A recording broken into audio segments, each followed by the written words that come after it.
coated the pram in SC92 coating, which was available from Barnes. I strongly suggest anytime you're using a chemical, you read the safety sheets that are always available online for every product.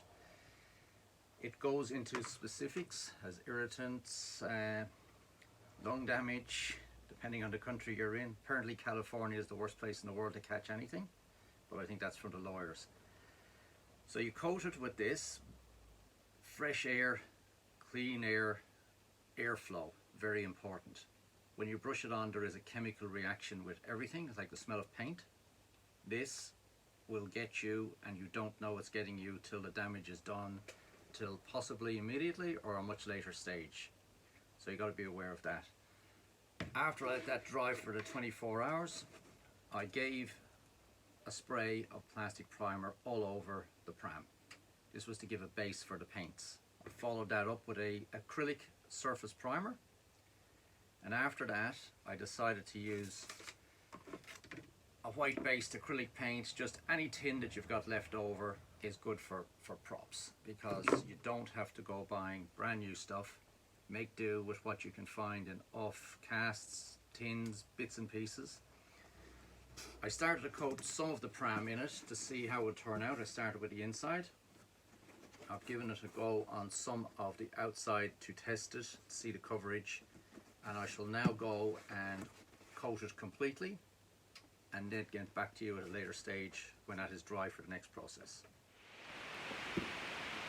I finished the acrylic base coat. Wasn't particularly happy with the direction it was going, so I've decided a previous foam build with chopper. I used enamel paints and then I dirtied it up and it worked properly. So that's what I'm going to try and do. I've done the inside and I'm now going to dirty that up to see the effect that it produces.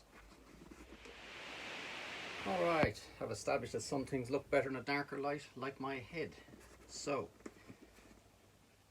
having sprayed it with the white enamel, which dried very quickly in the 29-degree sun outside in Sydney today, then decided to dirty it up with some acrylic airbrush colour. So all you need to do is dab it with a small amount of the colour with a lot of water, and like a wash, just brush it in. Doesn't have to be perfect because this came from Star Wars and it was a filthy planet. So you brush it in, get the effect you want, and of course in the light, in the finished article will be quite different than what it is now.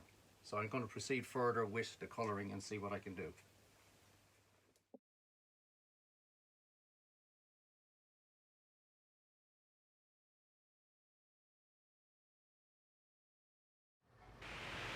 So in the last couple of hours I also discovered not only have I used the wrong materials according to some people, but the colours may not be correct, but it's what I have produced.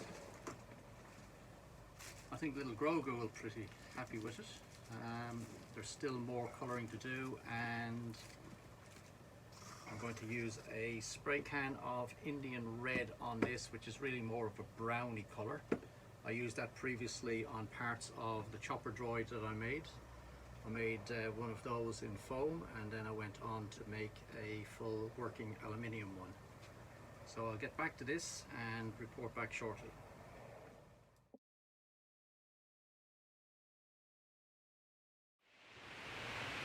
So in preparation for the painting, you've got to use a lot of paper, tape.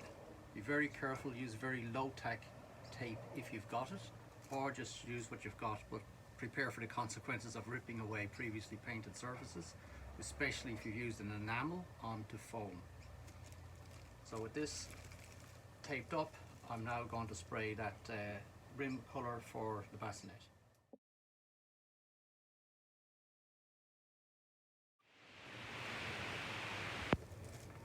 The colour is not exactly what I thought it was going to be, but I'll work with it and hopefully it'll dry okay. It's an enamel over acrylic base. Hopefully Grogu doesn't drag it off too much, but it is only a prop. It is only meant to be viewed, it's not meant to be played with, but possibly a granddaughter might get a go at it at some stage or other. Having peeled away the masking tape, probably half an hour after I sprayed it. Reason being, I didn't want the tape to stick or pull away the paint, so it'd leave a reasonably fresh line around the prop. Colours aren't exactly true to the Mandalorian TV series, but close enough for my needs and purposes. It's been probably 5 years since I've made anything from foam, and about the same time since I've painted up anything, and that can show through a learning process that I'm going through at the moment, trying to remember how I used to make things. Now the colours, the primary colours, are red, blue and yellow. Out of those two, I only used red and yellow so far today for the colour mixes I want. Colour theory: red, blue and yellow, mix it together, get it any colour you want. However, in the old television theory, it was R, B and G, red, blue and green. You'll have to look it up, but red, blue and green, they use a subtractive method to get the colours that you see on the television, whereas mixing colours for this, you'd use an addition, red, blue or yellow, to get the colour that you want. It's all experiment. Get yourself a colour wheel, have a look at the colour wheel and work it out slowly. Use small amounts of paint at a time to mix it up. Don't waste big amounts.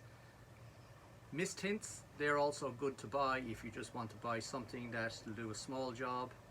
Always keep your spray cans, bits and pieces, they will come into good use. This is just a preliminary look at the product, and I don't know whether I'm going to leave it the way it is or do more to it.